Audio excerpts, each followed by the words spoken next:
Next है 18.13 depository service. The depositories act 1996 introduce the depository service system in India. अब देखिए 1996 में depositories act हुआ, ठीक है, जिसमें डिपॉजिटरी सर्विस सिस्टम भारत में लाया गया। Under the depository system physical securities are converted into electronic form through the process of dematerialisation. अब डिपॉजिटरी सिस्टम में क्या हुआ, पहले फिजिकल सिक्योरिटीज शेयर्स लोगों को कागज में लिख के दिया जाता था, उसको कन्वर्ट करके इलेक्ट्रॉनिक फॉर्म कर दिया गया, डीमटेरियलाइजेशन कर दिया गया। The constituents of the depository systems are, अब डिपॉजिटरी सिस्टम्स के अंदर क्या क्या है, डिपॉजिटरी है, डिपॉजिटरी पार्टिसिपेंट्स है डीपी, इशूइंग कंपनी है, इन्वेस्टर्स है, ठीक है। Depository is like a bank in which an investor can deposit and withdraw his share. Depository क्या एक बैंक की तरह है जिसमें एक निवेशक अपने शेयर को डिपॉजिट कर सकता है या विड्रॉ कर सकता है।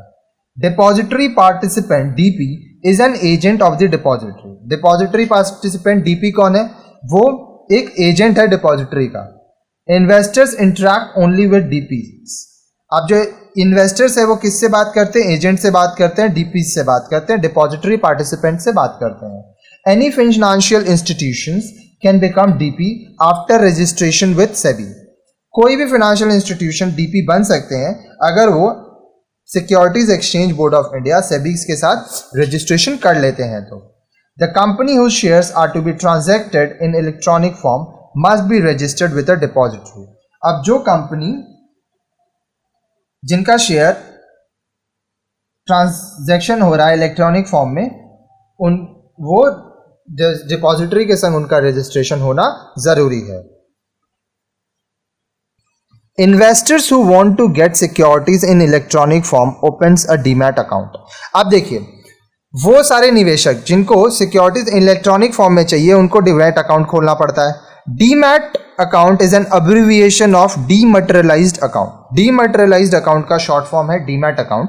अगर आपको सिक्योरिटीज में डील करना है तो आपको डीमैट अकाउंट होना जरूरी है, डीमटेरियलाइज्ड अकाउंट होना जरूरी है।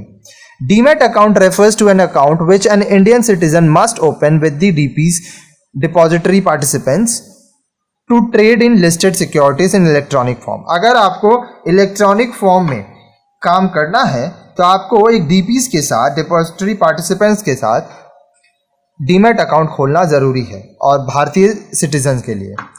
From this account one can hold shares of various companies in the dematerialised और इलेक्ट्रॉनिक फॉर्म। अब इस अकाउंट से एक व्यक्ति अलग अलग कंपनी का, लिस्टेड कंपनी का डीमटेरियलाइज्ड फॉर्म या इलेक्ट्रॉनिक फॉर्म में शेयर ले सकता है।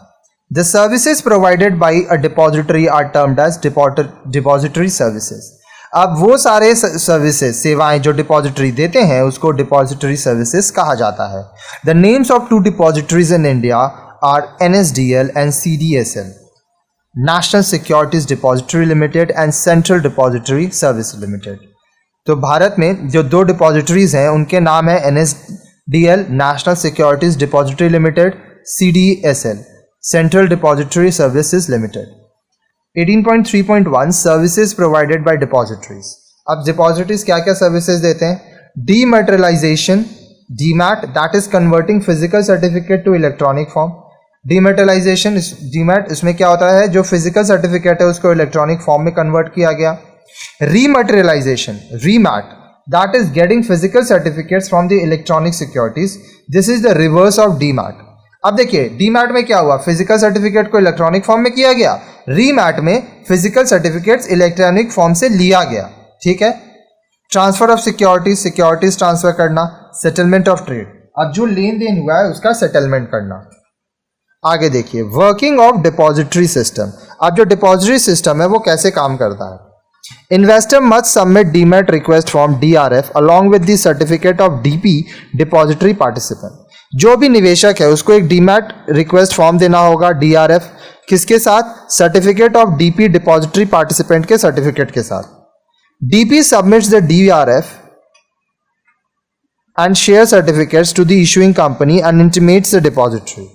DP जो है डिपॉजिटरी पार्टिसिपेंट, वो DRF सबमिट करता है और शेयर सर्टिफिकेट किसको, इशूइंग कंपनी को, और डिपॉजिटरी को बताता है। The company verifies the DRF and share certificate, जो कंपनी है वो डीमैट रिक्वेस्ट फॉर्म को और शेयर सर्टिफिकेट्स को वेरीफाई करती है। Then the company confirms the dematerialisation to the depository. उसके बाद company dematerialisation demat account depository को कंफर्म करती है। Depository informs the same to DP. अब डिपॉजिटरी ये बात डीपी को बताती है, डिपॉजिटरी पार्टिसिपेंट को। DP then credits the investor's demat account with the shares.